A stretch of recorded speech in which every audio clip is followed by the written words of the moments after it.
महाद्वीपों के विस्थापन से संबंधित जानकारियाँ। पृथ्वी पर पर्वत निर्माणकारी अवधारणाएं भी कह सकते हैं। महाद्वीपों की उत्पत्ति व विकास।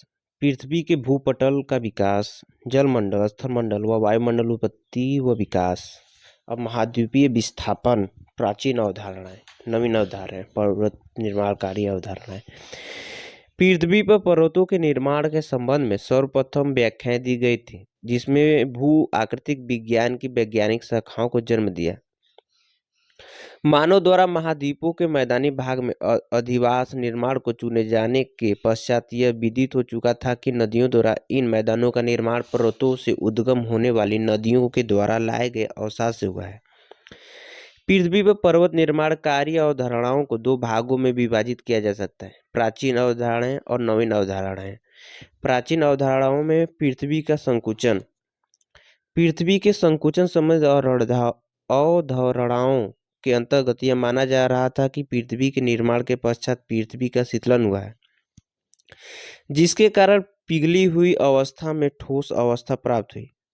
पिघली हुई अवस्था से ठोस अवस्था प्राप्त हुई, अर्थात इस क्रिया से पृथ्वी का संकुचन हुआ है। संकुचन की क्रिया के परिणाम स्वरूप पृथ्वी के पटल पर वलन की क्रिया से पर्वतों का निर्माण हुआ है।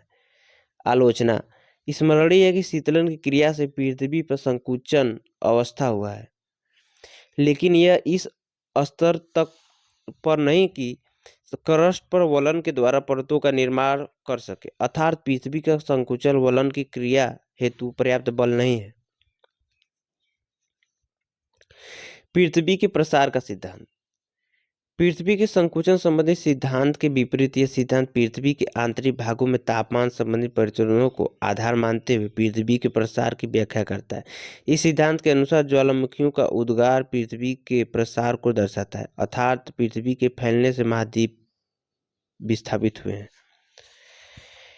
एंटीपोड सिद्धांत। एंटीपोड सिद्धांत के द्वारा यह कल्पना प्रस्तुत की गई कि पृथ्वी के महाद्वीप अंटार्कटिका व ऑस्ट्रेलिया से अलग त्रिभुजाकार हैं, जिनका आधार उत्तर की दिशा में है, जबकि महाद्वीपों हेतु आकार त्रिभुजाकार ही है, परंतु आधार दक्षिण की ओर है।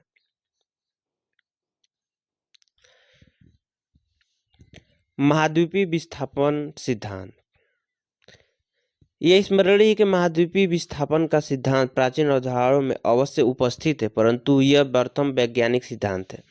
महाद्वीपों के विस्थापन को समझाने का वैज्ञानिक प्रयास वेगनर के द्वारा किया गया, परंतु यह स्मरणीय है कि अल्फ्रेड वेगनर के पूर्व इसे एफ.जी. टेलर व सिंडर महोदय द्वारा इसे समझाने का प्रयास किया गया था। महाद्वीपीय विस्थापन का सिद्धांत असंबद्धताओं पर आधारित है, जहां लगभग 169 तक असंबद्धताएं वेगनर द्वारा बताई गई थी। महाद्वीपों के विस्तार संबंधी पृष्ठभूमि। महाद्वीपों के विस्थापन संबंधी पृष्ठभूमि को मानव के द्वारा नए महाद्वीपों की खोज से संबंधित माना जाता है। चरण 1। सर्वप्रथम यूरोप व भारतीय महाद्वीपों के मध्य व्यापार की प्रणाली को अरबवासियों द्वारा विकसित किया गया, जहां दुर्गिस प्रणाली के अंतर्गत पतवार प्रवाह प्रणाली का उपयोग अरब से भारतीय महाद्वीप की ओर आने में किया जा रहा था। मरुस्थलीय क्षेत्र होने के कारण अरब से सर्वप्रथम हवाओं के चलने की दिशा में ऋतु अनुसार व्युत्क्रम का अनुभव व अध्ययन किया गया, जिससे जलवायु विज्ञान का प्रारंभ हुआ। अरबवासियों ने इसे अरबी भाषा के शब्द मौसम द्वारा इंगित किया, जो कि आगे चलकर मानसूनी जलवायु कहलाया। साथ ही इन पवनों का उपयोग अरबवासियों द्वारा व्यापार के लिए किए जाने से इसे व्यापारिक पवने कहा गया। अरब के क्षेत्र में राजनीतिक अस्थिरता व असुरक्षित व्यापार मार्ग के कारण यह दुर्गिस प्रणाली समय के साथ बाधित होने लगी।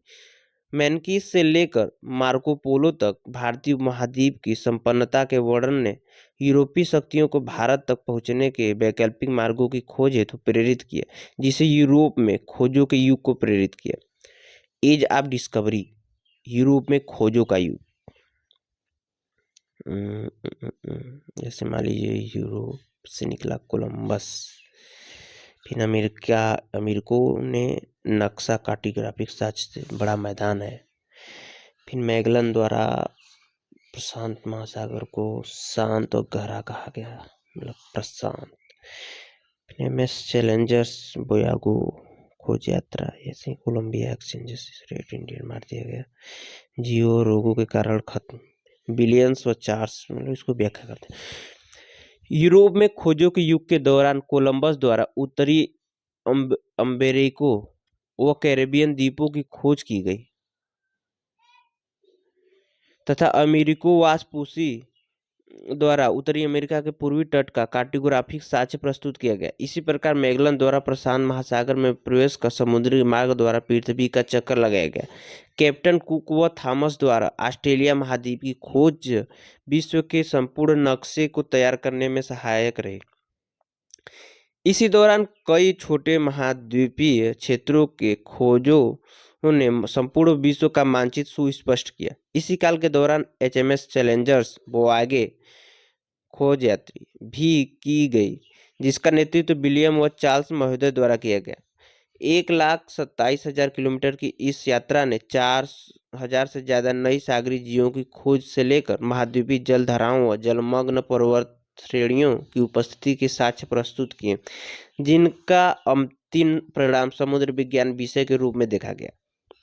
कोलंबिया एक्सचेंज यूरोपीय शक्तियों द्वारा नए विश्व उत्तर दक्षिण अमेरिका की खोज ने भोजन, संस्कृति व जीवों का आदान प्रदान प्रेरित किया। जहां नए विश्व ने मक्का, आलू, रबर, तंबाकू, टमाटर जैसी फसलों को